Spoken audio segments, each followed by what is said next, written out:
Let us all stand up and read Bible passage for today.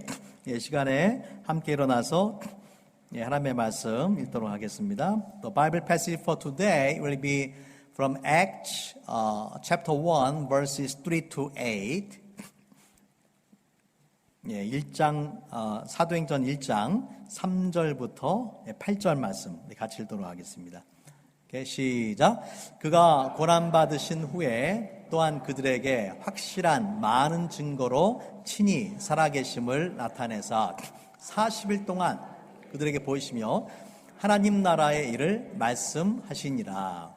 사도와 함께 모이사 그들에게 분부하여 이르시되 예루살렘을 떠나지 말고 내게서 들은 바 아버지께서 약속하신 것을 기다리라. 요한은 물로 침례를 베풀었으나 너희는 몇 날이 못되어 성령으로 침례를 받으리라 하셨느니라. 그들이 모였을 때에 예수께 여짜어 이르되 주께서 이스라엘 나라를 회복하심이 이때니까 하니 이르시되 때와 시기는 아버지께서 자기의 권한에 주셨으니 너희가 알 바 아니요 오직 성령이 너희에게 임하시면 너희가 권능을 받고 예루살렘과 온 유대와 사마리아와 땅끝까지 이르러 내 증인이 되리라 하시니라. 아멘. You may be seated. 오늘부터 우리 전교인 주일학교 성경 공부를 사도행전으로 공부를 시작을 했습니다. 여러분, 사도행전은 마태, 마가, 누가, 요한복음 이 사복음서 다음에 나오는 게 사도행전이죠. 그래서 이 사도행전은요 그 역사서예요. 성경 역사서인데 사복음서의 주제가 뭐냐면 예수가 그리스도다라는 것을 보여주는 게 사복음서예요. 그래서 예수님께서 그리스도라는 것을 예수님의 가르침과 또 예수님의 행하심과 또 예수님의 기적을 통해서 보여주는데 그 대표적인 기적이 예수님의 죽음과 부활을 통해서 예수께서 그리스도다라는 것을 증명해 나가는 것이 사도행전이에요. 그럼 사복음서예요. 그럼 사도행전은 뭐냐? 사도행전은 예수가 그리스도이심을 성령의 능력으로 예루살렘부터 땅끝까지 선포해 나가는 그런 과정입니다. 그래서 예수 그리스도의 복음을 증거하고 또 교회가 만들어지고 교회가 성장의 과정을 그런 과정을 보여주는 것이 이 사도행전의 그런 말씀이에요. 여러분, 사도행전의 저자는 누가복음하고 같은 저자예요. 누가복음의 저자는 누굽니까? 누가예요, 누가. 누가가 누가복음의 저자인데 사도행전도 누가가 졌어요. 그래서 이 사도행전은 누가복음의 그 후편과 같은 그런 역할을 하고요. 누가복음하고 사도행전은 둘을 합하면은 신약 성경에서 가장 많은 분량을 쓴 사람이 누가입니다. 누가 사도 바울보다도 더 많은 분량을 기록한 저자가 누가입니다. 자, 오늘 우리가 함께 읽은 이 본문의 말씀은요, 사도행전의 서론에 해당되면서 또한 사도행전의 핵심이 되는, 가장 중요한 핵심이 되는 그런 말씀이에요. 여러분, 사도행전을 좀 더 우리가 정확하게 표현하자면은 성령행전이에요. Acts of the Holy Spirit. 성령행전이다. 왜냐하면은 사도들의 그런 행한 것을 기록했지만 사실은 성령께서 엄격하게 말하면 성령께서 사도들을 통해서 행하신 일들이에요. 사도들이 한 것 같지만은 누가 한 거예요? 성령께서 그 일들을 행하셨다. 그래서 사도행전이라는 말보다 오히려 성령행전이라는 말이 더 어떻게 보면은 어울리는 그런 그 제목이라고 할 수도 있습니다. 성령께서 역사하심이 아니면은 사도행전은 기록될 수가 없어요. 그래서 우리 그리스도인의 삶 자체가 여러분 성령이 함께 하시지 않으면은 우리가 신앙생활을 할 수가 없습니다. 예수님을 믿는 것부터 우리의 신앙이 성숙되어져 가고 또 하나님 주신 사명을 감당하는 모든 것들이 성령의 역사예요. 로마서 8장 9절 말씀에 보면은 그리스도의 영이 없으면 그리스도의 사람이 아니다 그렇게 말씀했어요. 그리스도의 영이 없으면 그리스도의 사람이 아니다라는 말은 그리스도의 사람은 누가 있어요? 그리스도의 영이 있다. 여러분 안에 누가 계세요? 그리스도의 영, 하나님의 영, 성령이 계신 줄로 믿으시기 바랍니다. 여러분 안에 성령이 계세요. 그래서 이 고린도전서에서는 너의 몸이 하나님의 성령이 거하시는 거룩한 성전인 것을 알지 못하느냐, 그렇게 말씀하셨어요. 우리 안에 하나님의 성령이 계신다. 우리 모든 믿는 자들 안에 성령이 계십니다. 그래서 우리의 신앙의 시작부터 끝까지, 완성까지 그 모든 것들을 주관하시는 분이 성령님이시고, 성령의 능력을 떠나서는 우리가 할 수 있는 것이 아무것도 없어요. 자, 우리 교회의 표가 뭡니까? 예수님을 알고 담고 전하는 교회인데, 여러분, 예수님을 아는 것도 담는 것도 전하는 것도 성령의 능력이 없으면은 되질 않아요. 예수님을 아는 것은 우리가 구원받는 거예요. 예수님을 담는 것은 변화되는 거예요. 예수님처럼 변화되는 거예요. 예수님을 전하는 것은 사명을 감당하는 거예요. 그런데 이 모든 것들, 구원과 변화와 사명을 감당하는 것들이 성령의 능력이 없이 내 힘과 내 의지대로 되는 것은 아무것도 없어요.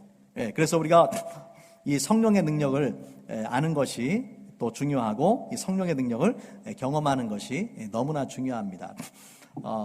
다른 종교는요, 뭐 해라, 하지 말라는 얘기는 하지만은 그것을 할 수 있는 능력이 없어요. 뭐 유교에서 그거를 주겠습니까? 불교에서 주겠습니까? 방향은 제시해 주지만은 그 방향으로 나갈 수 있는 그런 능력을 주지를 못해요. 하지만 우리 기독교 신앙은 달라요. 우리에게 하나님께서 어디로 가라, 무엇을 해라라고 말씀하실 뿐만 아니라 그렇게 할 수 있는 능력을 공급해 주신단 말이에요. 누구를 통해서? 성령을 통해서. 자, 오늘 이제 우리가 읽은 그 사도행전 1장 3절부터 또 11절까지의 말씀은 부활하신 예수님이 승천하실 때까지의 일을 기록을 한 것입니다. 자, 오늘 말씀에 이제 3절 말씀에 보니까 그가 고난 받으신 후에 또한 그들에게 확실한 많은 증거로 친히 살아계심을 나타내사 40일 동안 그들에게 보이시며 하나님 나라의 일을 말씀하시니라. 여러분, 예수님의 그 부활의 증거가 어떠냐, 오늘 말씀해 보니까 확실히 많은 증거다, 그렇게 설명을 하고 있어요. 예수님의 부활은 확실한 증거가 있다. 그리고 많은 증거가 있다. 그래서 예수님께서 부활하신 다음에 40일 동안을 많은 사람들에게 보여주셨어요. 제자들에게 보이실 뿐만 아니라 또한 많은 사람들에게 보이시고, 40일 동안에 예수님께서 제자들을 가르치시는데, 그 40일 동안에 예수님의 가르침의 핵심이 되는 내용이 뭡니까? 뭘 가르치셨어요? 하나님 나라의 일을 말씀하셨다. Spoke about the kingdom of God. 하나님 나라의 일을 말씀하셨다. 하나님 나라라고 되어 있지만 좀 더 정확하게 번역을 하자면 하나님의 왕국이죠. 하나님의 왕국. 하나님의 왕국. 부활하신 예수님의 관심은 무엇이냐면은 제자들을 통해서 이 땅에 하나님의 왕국이 이루어지는 거예요. 여러분, 하나님의 왕국은 하나님이 통치하시는 세상이에요. 그죠? 왕이 누구냐? 왕이 다스리는 게 왕국이잖아요. 그러니까 하나님의 왕국은 하나님이 통치하는 세상이에요. 지금은 본래 하나님께서 만드신 이 세상이 누구의 지배를 받고 있어요? 하나님도 지배하시지만 하나님의 완전한 지배가 아니라 악한 마귀가 공중 권세 잡은 자가 되어서 사람들의 마음과 생각을 지배하고 있단 말이에요. 그래서 우리가 하나님의 왕국이 이 땅에 어떻게 확장되냐면, 예수 그리스도를 그 마음의 구주로 믿는 사람들이 하나님의 자녀가 되는 것이고, 그 하나님을 믿고 순종하는 삶을 살아가면 하나님의 통치가 이 땅에 이루어지는 거예요. 먼저 내 마음속에 하나님의 왕국이 이루어지고, 우리 가정 가운데 하나님의 왕국이 이루어지고, 또 교회 가운데 이루어지고, 또 우리 그리스도인들이 직장과 또 사업과 이런 곳에서 선한 영향력, 빛과 소금의 역할을 하게 되면은 바로 그곳에 하나님의 왕국이, 하나님의 통치가 이루어지게 되는 것입니다. 그래서 예수님께서 하실 일은요 이미 다 이루셨어요. 예수님이 십자가에 죽으실 때 마지막에 뭐라고 말씀하셨습니까?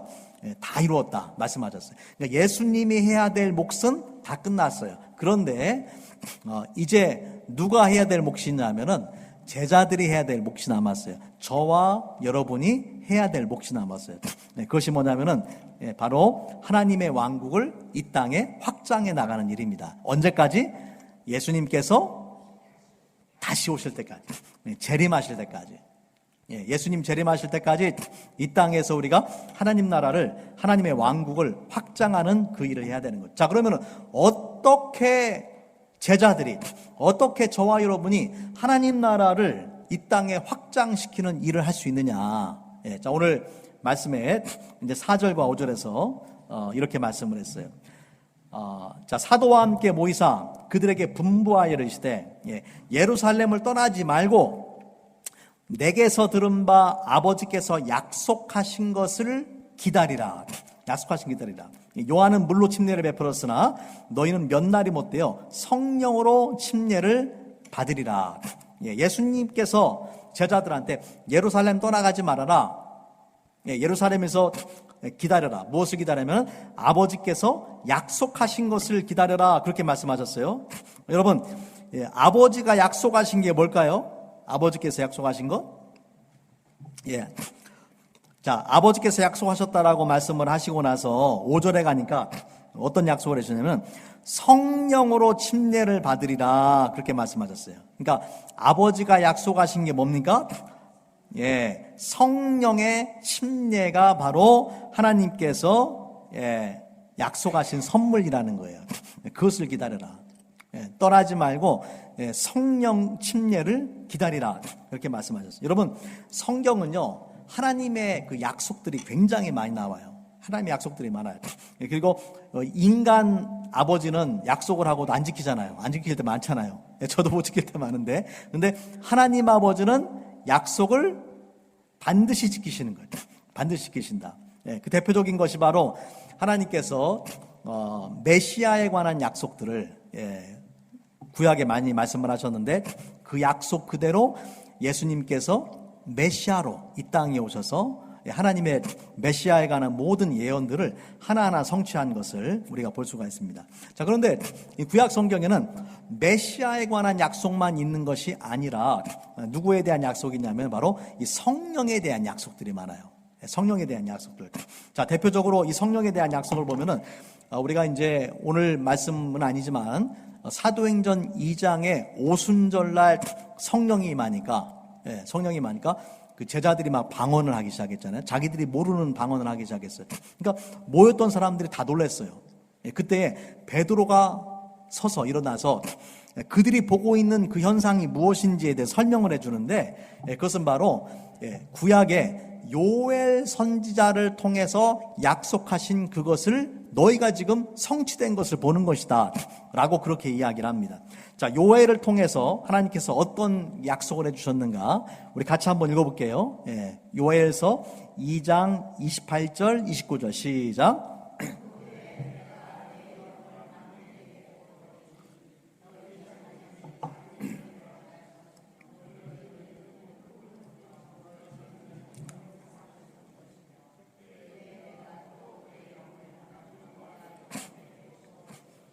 이 말씀에 보면은 내가 내 영을 만민에게 부어준다. 내가 내 영을 남종과 여종에게 부어준다. 구약에도 성령의 역사가 있지만은 구약에서의 성령은 특별한 시간, 특별한 사람들에게만 역사하셨어요. 그런데 신약 시대에는 하나님의 영을, 내 영을 만민에게 부어주신다. 남종과 여종에게 다 부어주신다. 그렇게 약속을 하셨거든요. 그 현상을 오순절날 보게 된 거예요. 그래서 베드로가 일어나가지고 너희가 보는 것은 요엘을 통한 하나님의 성령에 관한 약속의 성취다라는 것을 선포를 한 것입니다. 자, 성령에 관한 또 다른 그 예언의 말씀을 보면은 에스겔 25장의 26절과 27절 말씀, 우리 같이 한번 이 말씀도 읽어볼게요. 시작. 또 내가 너희 속에 새 마음을 너희에게 주되 굳은 마음을 제거하고 부드러운 마음을 줄 것이며 또 내 영을 너희 속에 두어 너희로 내 율례를 행하게 하리니 너희가 내 규례를 지켜 행할지라. 하나님께서 약속하신 것이 무엇이냐? 오늘 이 말씀에 보면은 하나님이 우리 안에 무엇을 주시냐면은 새 영을 주신다. 우리 영을 새롭게 해주신다. 또 우리 안에 새 마음을 주신다. 그렇게 말씀하셨어요. 또 너희 육신에서 굳은 것을 제거하고 부드러운 마음을 주신다. 그렇게 말씀을 하셨어요. 자, 이 일이 어떻게 이루어지느냐? 어떻게 우리의 영이, 우리의 마음이 변화되게 되느냐? 여러분, 우리 기독교 신앙에 있어서 변화라는 것은요, 외부적인 압력에 의해서 변화되는 게 아니에요. 우리 마음, 우리의 속사람, 우리의 심령이 변화되는 거예요. 물리적인 변화가 아니라 화학적인 변화고 자연스러운 변화가 일어나요. 내가 막 변하려고 노력해가지고 변화되는 게 아니라, 그렇게 변화되는 것이 아니라 자연스럽게 변화가 돼요. 그리고 이런 자연스러운 변화가 어떻게 일어나느냐? 자, 27절 말씀에 뭐라고 되어 있습니까? 내가 또 내 영을 너희 속에 두어 너희로 내 율례를 행하게 하리니 너희가 내 규례를 지켜 행할지라. 하나님의 규례, 하나님의 율례, 하나님의 말씀대로 살아갈 수 있는 능력을 우리가 어디에서 공급받냐면 내 영을 너희 속에 둘 것이다 라고 말씀을 하셨어요. 그러니까 우리가 그리스도인으로서 내 힘과 내 능력과 내 노력과 내 의지대로 신앙생활 하려면요 너무 힘든 거예요. 되지도 않아요. 그리고 하려고 노력하면 할수록 우리 스스로에 대해서 실망하게 되고 좌절할 수밖에 없어요.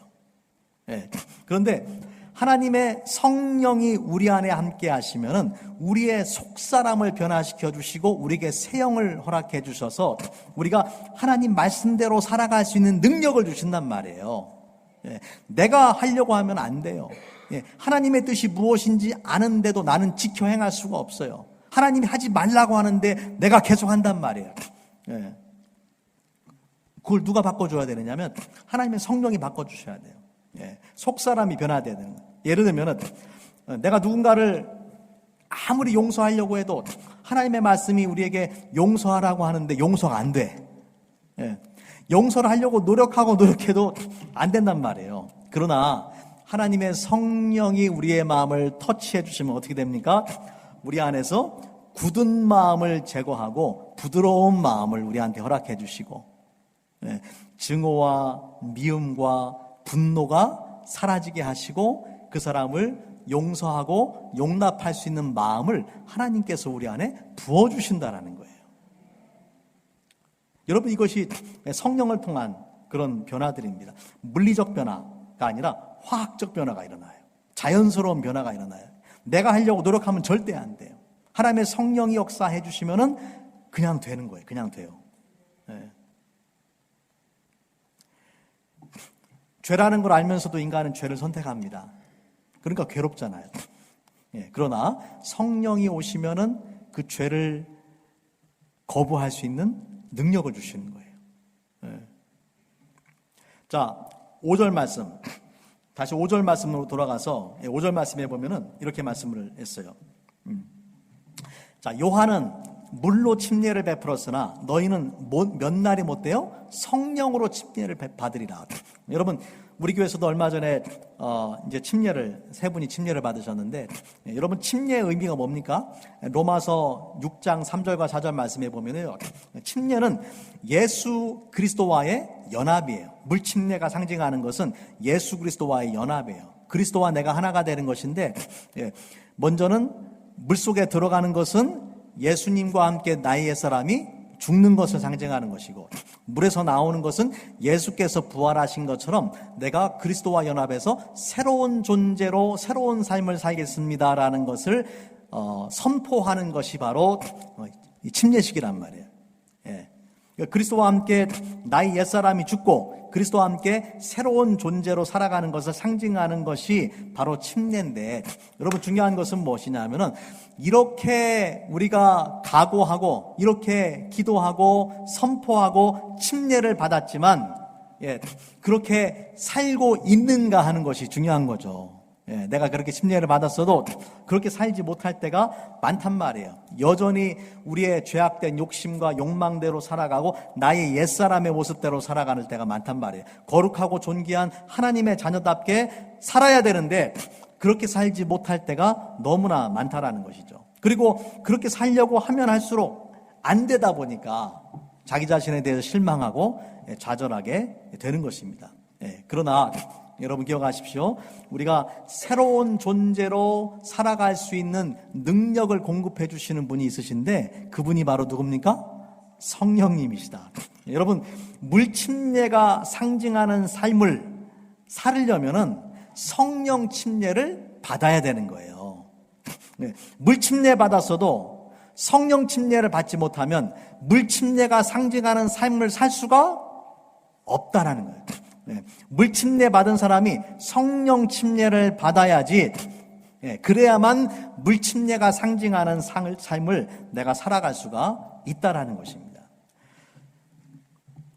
자, 6절 말씀, 계속 6절 말씀 이렇게 얘기합니다. 그들이 모였을 때에 예수께 여쭈어 가로되, 예수님께서 지금 너희가 성령 침례를 받아야 돼, 예루살렘 떠나지 마라, 하나님이 약속하신 성령 침례를 주실 거야, 그렇게 얘기하니까 제자들이 뭐라고 얘기합니까? 예수께 여쭈어 가로되 주께서 이스라엘 나라를 회복하심이 이때니까.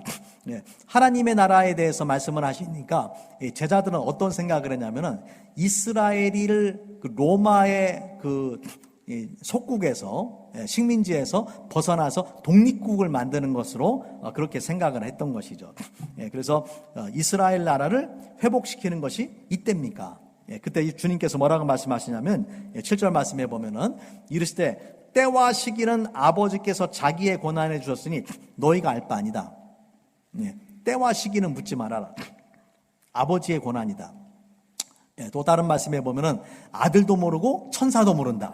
그렇게 말씀하셨어요. 그런데도 사람들은 그냥 이 때와 시기를 정확하게 맞추려고 얼마나 노력을 해야 됩니까? 그리고 때와 시기를 정확하게 안다고 하는 사람들을 따라다니는 사람들이 많단 말이에요. 얼마나 어리석습니까? 성경을 모르니까 그런 사람들이 생기는 것입니다. 자, 하나님의 나라가 이 땅에 언제 완성되느냐? 그것은 우리의 권한이 아니에요. 다만 중요한 것은 하나님의 왕국이 이 땅에 완성되기 위해서 우리가 해야 될 사명이 있다는 거예요. 주님이 하실 일은 십자가에서 다 이루셨어요. 다 이루었다고 말씀하셨어요. 이제는 우리가 해야 될 사명이 있는데 그 사명이 바로 우리가 잘 아는 사도행전 1장 8절의 말씀이죠. 우리 같이 한번 읽어보겠습니다. 시작. 오직 성령이 너에게 임하시면 너희가 권능을 받고 예루살렘과 온 유대와 사마리아와 땅끝까지 이르러 내 증인이 되리라 하시니라. 여러분, 이 말씀은 사도행전 전체의 핵심 주제이고 사도행전 전체의 내용입니다. 사도행전은 제자들이 오순절날 성령의 임재를 경험하고 권능을 받아서 예루살렘과 온 유대와 사마리아와 땅끝까지 지리적으로 확장되어져 가는 그 순서대로 사도행전이 기록이 되어 있습니다. 자, 여기서 중요한 것은 뭐냐면은 먼저 성령이 임하시면 뭘 받아요? 권능을 받고, 권능을 받으면 뭐가 돼요? 내 증인이 될 것이다. 파워를 받는데 홀리 스피릿을 통해서 그러면은 뭐가 되냐면은 위트니스가 된다. 이 순서가 중요해요. 성령이 먼저 임하셔야지, 성령이 임하시면은 우리가 권능, 파워를 받고 능력을 받고, 능력이 임하면 어떻게 되느냐? 증인이 된다라고 말씀하셨어요. 우리가 하려고 물론 노력해야 되겠지만은 성령이 임하면은 권능을 받고 증인이 되는 그런 일이 자연스럽게 벌어지게 된다는 것입니다. 그래서 여러분, 하나님께서 우리에게 성령을 공급해 주시는 그 이유가 뭐냐면은 우리로 하여금 변화된 삶을 살아가고 또한 이 사명 감당하는 삶을 살아갈 수 있도록 성령을 공급해 주시는 거예요. 성령의 능력이 없으면은 우리 스스로는 도저히 그 일들을 할 수가 없습니다. 또한 특별히 성령을 통해서 권능을 주시는 이유가 뭐냐면은 우리로 하여금 예수 그리스도의 증인이 되게 하시는 거예요. 여러분, 예수님의 제자들은요, 특별한 사람들이 아닙니다. 평범한 사람들이에요. 저와 여러분과 같이 아주 평범한 사람들인데, 이 제자들이 오순절날 성령의 부어주심을 경험을 했을 때에 담대하게 복음을 전파해서 예루살렘부터 땅끝까지 복음을 증거하는 그런 사람들로 변화가 되게 됩니다. 그 대표적인 사람이 바로 베드로죠. 베드로. 여러분, 사도행전 2장에 보면은 이 베드로가 전에는 예수를 3번이나 모른다고 부인하고 도망갔단 말이에요. 겁쟁이 베드로가 오순절날 성령 강림을 경험하고 나서 담대한 증인이 되어서 베드로가 일어나가지고 복음을 선포하니까 그날 하루 동안에 3,000명이나 되는 사람이 예수님을 믿고 회개하고 침례를 받았어요. 평범한, 아주 지극히 평범한 베드로인데 성령이 임하니까 권능을 받고 증인이 된 거예요. 여러분, 저와 여러분도 마찬가지입니다. 우리의 삶에도 성령의 능력이 없이는 우리가 할 수 있는 것이 아무것도 없어요. 변화된 삶을 살 수도 없고 복음 증거하는 삶을 살아갈 수도 없어요. 하지만 성령이 함께 하시면은 누구든지 변화되고 누구든지 담대한 증인의 삶을 살아갈 수가 있게 되는 것입니다. 여러분, 오늘 말씀을 이제 제가 좀 정리하기 원하는데, 우리가 먼저 기억할 것은요, 예수님께서 예수님의 제자된 우리를 통해서 하나님 나라를 이 땅에 확장시키기를 원하세요.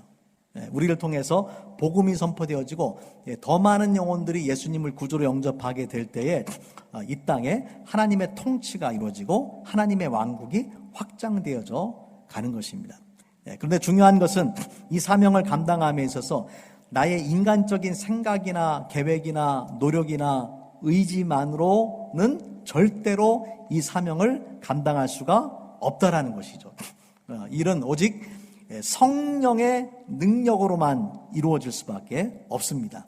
성령의 권능을 받아야지 우리의 삶도 변화되어져 가고 또 우리가 담대한 예수 그리스도의 증인으로서의 삶을 감당을 할 수가 있습니다. 여러분, 교회에는 먼저 크게 두 종류의 사람들이 있어요. 신자가 있고 교인이 있어요. 교회에 나와서 교인이 되었다고 해서 모든 사람이 신자인 것은 아니에요. 교회에 나와도 아직 불신자가 있어요. 교인이 되어도 불신자가 있을 수가 있어요. 여러분 중에는 한 사람도 교인만 되고 신자가 되지 않는 그런 분이 없으시길 바랍니다. 근데 신자 중에도, 여러분, 신자 중에도 두 종류의 사람들이 있어요. 어떤 종류의 사람들이냐? 성령 충만한 신자가 있고 성령 충만하지 못한 신자가 있어요. 성령 충만하지 못한 신자가 있다. 여러분, 아무리 교회를 오래 다녀도 성령 충만하지 않으면은 그 삶에 아무런 변화가 일어나지 않습니다. 죄악된 삶, 내 욕심과 욕망대로 살아가는 삶, 하나님과 관계없이 그냥 막 살아가는 삶, 똑같이 살아요. 변화되지 않아요. 하지만 성령 충만한 사람들의 삶은 변화되어져 가고 성령 충만한 사람들은 하나님 주신 사명을 감당을 하게 되는 거예요. 자, 제가 여러분 공을 두 개, 지금 공이 2개가 있는데, 여러분 보시기에 왼쪽에 있는 공은 바람이 들어가 있는 축구공이에요. 오른쪽에 있는 공은 바람이 빠진 공이에요. 축구공이, 둘 다 축구공이, 그죠? 자, 어떤 차이가 있을까요? 어떤 게 축구공이에요? 둘 다 축구공이라니까요. 둘 다 축구공이에요. 둘 다 축구공. 둘 다 축구공인데 문제는 뭡니까? 바람이 빠진 공은 축구공으로서의 역할을 못해요. 바람이 들어가 있는 공은 축구공의 역할을 하는 거예요. 여러분, 신자도 마찬가지예요. 예수를 구주로 확실히 믿었다면 신자예요. 신자. 그런데 신자 중에서 성령 충만한, 바람이 충만한, 성령 충만한 신자가 있고 성령 충만하지 않은 신자가 있어요. 그러니까 성령 충만하지 않은 신자들은 예수 믿고도 변화되지 않아요. 또는 자기 힘과 의지와 노력으로 좀 변화된 삶을 살려고 하지만은 안 돼요. 안 되니까 포기하고 에라 모르겠다. 옛날 하던 대로 살자. 변화되지 않는 삶으로 그냥 맹목적으로 습관적으로 교회를 나오는 거예요. 신앙생활을 하는 거예요. 그러나 성령 충만한 신자들은 하나님 기뻐하시고 원하시는 삶을 살아갈 수 있는 거예요. 여러분, 이것은 놀라운 차이입니다. 생각해 보세요. 여러분은 오른쪽에 속하는 사람인지 왼쪽에 속하는 사람인지 한번 여러분 스스로 생각해 보세요. 나는 성령 충만한 그리스도인인지 성령 충만하지 않은 그리스도인인지 여러분 스스로를 한번 평가해 보시기를 바랍니다. 여러분, 우리 아까도 말씀드렸지만 모든 예수님을 믿는 모든 사람들 안에 이미 성령께서 계세요. 그리스도의 영이 없으면 그리스도의 사람이 아니에요. 그러나 우리 안에 성령님이 계시지만 그 성령의 음성에 귀를 기울이고 순종하는 삶을 사는 사람이 있는가 하면 그 성령께서 계심에도 불구하고 그 성령의 음성에 귀를 기울이지 않고 옛사람의 모습으로만 그렇게 살아가는 사람이 존재를 하는 것입니다. 성경은 우리에게 성령을 회방하지 마라, 성령을 근심하게 하지 말아라, 성령을 소멸하지 말아라. 계속 지속적으로 경고의 말씀을 줍니다. 우리 안에 성령께서 말씀하시는 거예요. 그 말씀을 믿음으로 듣고 순종하는 사람은 성령 충만한 사람이 돼서 하나님 기뻐하시는 삶, 변화된 삶, 또한 사명 감당하는 삶을 살아가지만 그렇지 않은 사람은 교회를 나와도 바람 빠진 공처럼 이름만 그리스도인이지 아무런 변화도 일어나지 못하고 선한 삶에 영향력을 끼치지 못하고 주님 주시는 그 사명을 감당하지 못하는 그런 삶을 살아가는 것입니다. 오늘 말씀 통해서 저와 여러분이 성령 충만해서 정말 우리 안에 우리의 내면으로부터 그 놀라운 변화가 일어나고 또 하나님께서 주신 사명 잘 감당해서 주님 앞에 서는 날 칭찬받는 주의 종들이 되시기 바랍니다. 우리 같이 한번 기도하겠습니다. 주님 감사합니다. 우리의 힘과 노력과 의지로는 주님 우리가 변화될 수도 없고 주님의 담대한 증인이 될 수 없고 주님 주신 사명을 감당할 수 없음을 이 시간 고백합니다. 하나님 함께 하셔서 이미 우리 안에 내주 역사하시는 그 성령의 음성에 우리가 늘 귀를 기울이게 하시고 또한 성령의 음성에 믿음으로 순종하는 삶을 살게 하여 주시옵소서. 성령의 충만함을 받아서 우리의 속사람이 변화되어지고 우리에게 주신 사명들을 잘 감당하여서 주님을 기쁘시게 하는 삶을 살아가게 도와주시기를 원합니다. 감사드리며 우리 주 예수님 이름으로 기도합니다.